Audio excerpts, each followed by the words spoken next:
July 27, 1944. The metallic scream of an 88mm shell tearing through armor echoed across the hedgerows. It was the sound every Sherman crew dreaded, the signal that their lives should be ending in fire. The round punched clean through the American tank's side, a direct hit at a range where survival was unheard of. Inside the German Panther that fired it, the gunner from the 2nd SS Panzer Division, Das Reich, leaned back from his sight, confident the battle was already decided. He knew what came next. He had seen it in Russia, in Africa, and now in France.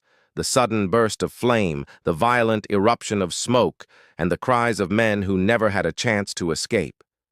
Every briefing, every intelligence report, every page of doctrine had drilled it into him.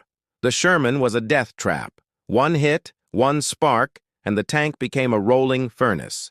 He marked the target as destroyed and called for the driver to edge forward 20 meters to line up the next American tank. But as the Panther adjusted its position, something unexpected happened. No fire, no explosion, no rising plume of smoke. Instead, the Sherman's turret groaned as it swung toward them. The 76mm gun, long and lethal, locked onto the German position. Inside the Panther, the loader hesitated mid-movement, frozen with a fresh shell in his hands. Confusion rippled through the crew. That tank should already be a funeral pyre. Yet here it was, alive, angry, and aiming straight at them. What the German crew had just witnessed was not a miracle, nor a fluke of bad luck. It was the arrival of something they did not know existed, a quiet revolution in American tank design. The Sherman they had just hit was the new M4A376W, a machine outwardly identical to its predecessors, but fundamentally changed on the inside. This Sherman carried its ammunition in wet-stowage bins, double-walled containers filled with fire-suppressant liquid. When hot steel fragments pierced the armor, the liquid smothered sparks before they could ignite the propellant. The catastrophic chain reactions that had consumed thousands of American tanks across North Africa and Italy were suddenly neutralized. The Sherman, so long derided as a coffin on tracks, had been reborn. The statistics were staggering. Before the change, 60 to 80% of Shermans that suffered a penetration burned until nothing was left but blackened hulks. With wet stowage, that figure dropped to only 10 to 15%. For tank crews, it was the difference between instant death and a fighting chance. For commanders, it meant armored units could survive longer, recover damaged vehicles, and keep advancing. That morning in Normandy, the U.S. 2nd Armored Division pushed forward with more than 100 of these modified Shermans. And the Germans had no idea. There had been no intelligence briefings, no intercepted whispers, no recognition of change in American production lines. German crews still believed the old doctrine, that a well-placed hit would ignite ammunition stowed in the Sherman AS sponsons above the tracks. They aimed at those spots instinctively, confident that physics and experience were on their side. But now, their assumptions were fatally outdated. The irony was that this revolution had been born out of disaster. In February 1943, during the Battle of Kasserine Pass in Tunisia, American tank battalions had been mauled by German 88s. Shermans littered the battlefield, their wrecks glowing with the fire of exploding ammunition. Investigators concluded it wasn't gasoline that doomed the tanks, as often claimed, but the way ammunition was stored, unprotected, exposed throughout the crew compartment. The U.S. Ordnance Department sought a fix. At first, ideas seemed almost absurd, like flooding the fighting compartment with water. But engineers refined the concept into something practical. Ammunition stored low in the hull, in containers filled with liquid. At Aberdeen Proving Ground, captured German shells were fired at both old and new storage bins. Dry racks erupted into fireballs in 73% of hits. Wet stowage bins smoked briefly, then fizzled out in only 15% of cases. The difference was so clear that by January 1944, every Sherman rolling off American assembly lines carried the new system. Yet outwardly, the Sherman looked the same. German intelligence, working from tanks captured in Tunisia, had no clue that anything had changed. Training manuals across the Wehrmacht still instructed gunners to aim for the sponsons. Tank crews believed the old rule: one penetration, one kill. That morning near Sandilagast, they discovered too late that the rule no longer applied. For the Allies, the implications were immense. A Sherman battalion of 50 tanks might once have been crippled after a battle, losing 18 to 24 vehicles permanently to fire. Now, the same engagement might yield only 3 to 5 burned-out hulks, with most others recoverable and repairable. American maintenance crews could bring those tanks back into service within days, sometimes hours. On paper, German gunners believed they were winning the duel. In reality, American numbers kept multiplying. The Panther crew near Sandilagast could not know that their experience was the first glimpse of a shift that would echo across the rest of the war. Operation Cobra, launched just 2 days earlier, was the debut of Wet-Stowage Shermans in Europe.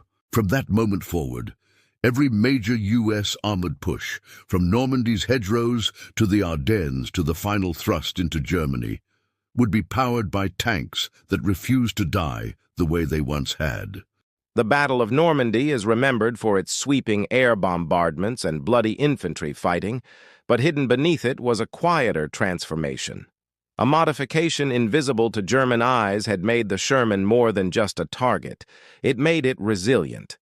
That resilience would save thousands of crews, sustain armored spearheads, and undermine German confidence in their most feared weapons. At Sandilagast, one German gunner discovered that truth the hard way. His shot had been perfect, his training flawless, his assumptions deadly wrong. The Sherman he thought destroyed was already aiming back. And with it, so was history. From disaster to innovation. The roots of one of World War II. As quietest but most important breakthroughs traced back to catastrophe. Kasserine Pass, Tunisia, February 14, 1943.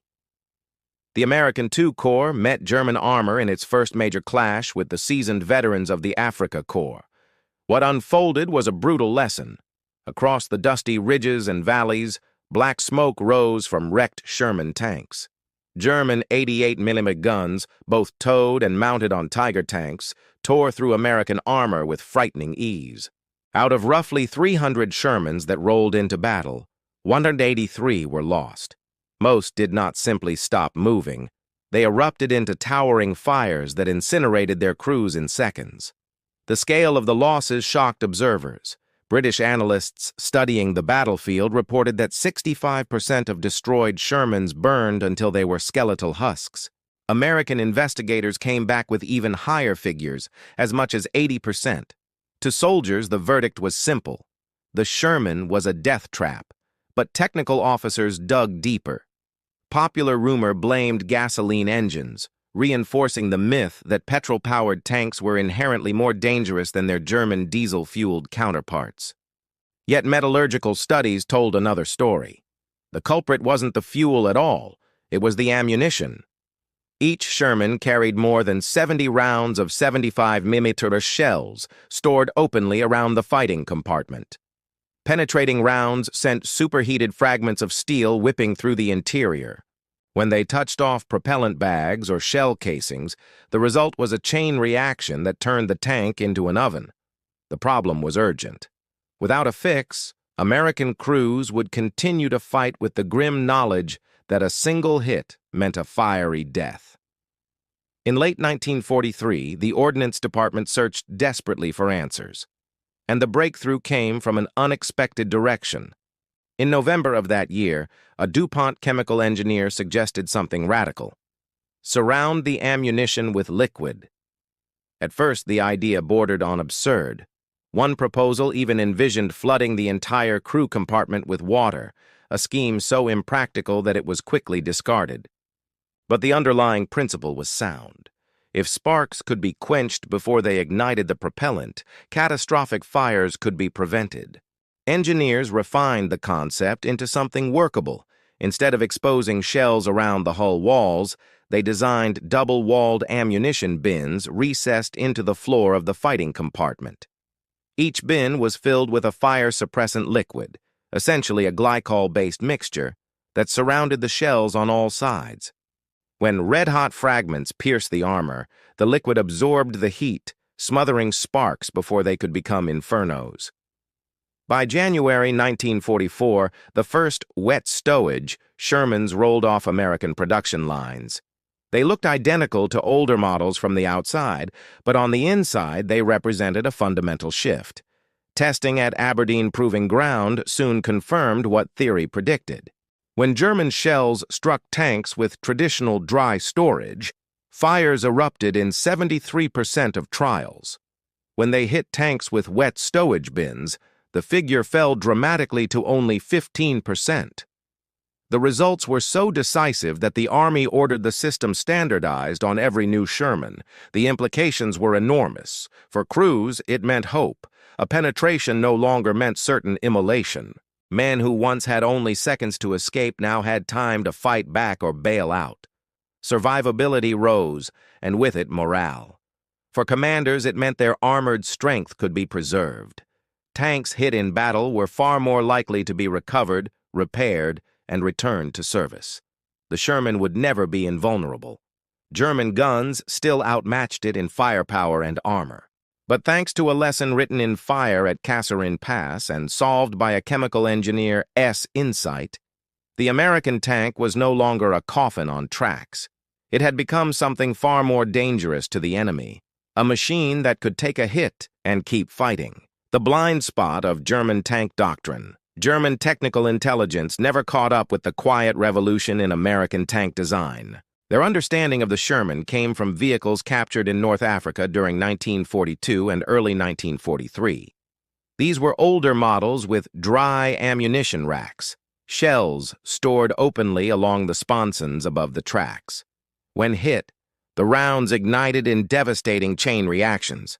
German evaluators recorded these vulnerabilities carefully. Training manuals and range cards highlighted the sponson area in bright red as a guaranteed kill zone. Crews were drilled to place their shots here, confident that even a glancing penetration would turn the enemy tank into a fireball. Over time, this belief hardened into doctrine, a kind of gospel across Panzer units. The Sherman's weakness became an article of faith. But by the time the new Wet-Stowage Shermans appeared in Europe in 1944, the German system for gathering and analyzing enemy technical changes had broken down. The Reich was overstretched, fighting on 3 fronts, and starved of resources. Captured American tanks were no longer carefully dissected at proving grounds. Instead, they were often pressed directly into German service, repainted and reused rather than tested. This meant the invisible changes, such as redesigned ammunition racks, went unnoticed. Occasional field reports trickled in from the front, describing American tanks that survived multiple hits or failed to burn when they should have. These reports, however, were often dismissed as exaggerations or excuses. To German commanders, the Sherman was already well understood, undergunned, under-armored, and prone to bursting into flames. Confirmation bias did the rest. This blind spot had enormous consequences. Panzer units continued to believe their gunners were destroying Shermans permanently when, in reality, most of those kills were temporary. U.S. maintenance and recovery units were astonishingly efficient, towing knocked-out tanks back to depots, repairing them, and sending them back into action within days. From the German perspective, the same tank seemed to die in one battle and then reappear in another. The numbers reveal just how profound the change was. Consider a Sherman battalion of 50 tanks. Under old conditions with dry ammunition racks, if 30 of those tanks suffered penetrating hits, somewhere between 18 and 24 would likely burn beyond recovery. With wet stowage, the math changed dramatically. Only 3 to 5 would be lost to fire. The rest could be repaired, recrewed, and sent back into action. This was not a theoretical projection. It played out on real battlefields. During Operation Cobra in July 1944, the Allied breakout from Normandy U.S. maintenance units reported recovering 67% of all knocked-out Shermans. Tanks that German gunners believed destroyed were back in action within days, sometimes hours. German operational planning, built on outdated assumptions, consistently underestimated how many Shermans the Americans still had. The Battle of Aracourt in September 1944 provided an even starker lesson. The U.S. 4th Armored Division lost 151 Shermans in 2 weeks of battle against the German 5th Panzer Army. German intelligence counted everyone as destroyed, a blow that should have crippled the division. Yet only 41 were permanent losses. The other 110 were recovered and repaired, allowing the division to counterattack at full strength. German commanders, convinced they had eliminated the Americans' armor, were stunned when it came roaring back. This hidden durability allowed American armored divisions to advance faster and endure counterattacks longer than German planners believed possible. It also meant that the psychological balance shifted. German tank crews who once fired with certainty of destruction now faced the unnerving reality of Sherman's surviving hits and striking back. By late 1944, the Wet-Stowage system was universal in newly built Shermans, including the upgraded M4A3E8 Easy 8 and the heavily armored M4A3E2 Jumbo. These models combined greater firepower and thicker armor with the survivability advantage of wet stowage. Together, they formed the backbone of American armored thrusts from Normandy through the Ardennes and into Germany itself. Notably, German commanders such as Joachim Peiper and Ernst Barkmann never realized why American tanks seemed to keep fighting after hits that should have destroyed them. Post-war interrogations confirmed it. No German officer or tanker ever identified the wet stowage system during the war. The intelligence failure was complete. Analysts worked from outdated models, ignored frontline reports, and never noticed the invisible change inside American tanks. The statistics tell the full story. Pre-1944, Shermans with dry racks burned in 60 to 80% of penetrations. Wet stowage Shermans burned in only 10 to 15%.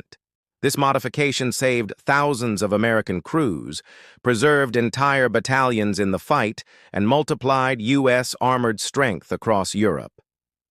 More than a technical fix, wet stowage was a strategic advantage, one the enemy never even identified. It did not make the Sherman invincible.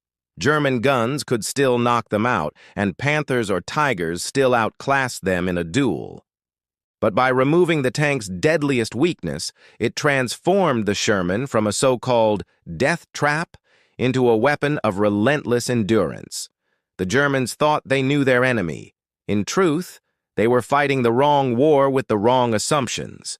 Each time they counted Shermans as destroyed, they miscalculated the true balance of armored power. Each time they dismissed reports of American tanks surviving, they entrenched their own blind spot. A simple, hidden engineering solution had reshaped the battlefield. It did not destroy German panzers directly. Instead, it ensured that American tanks and crews kept coming back. The quiet revolution of wet stowage won through invisibility, saving lives, sustaining divisions, and shortening the war itself. In the end, the Germans were undone, not only by Allied numbers and firepower, but by their own inability to recognize that the rules had changed. By the time they realized it, if they ever did, the war was already lost.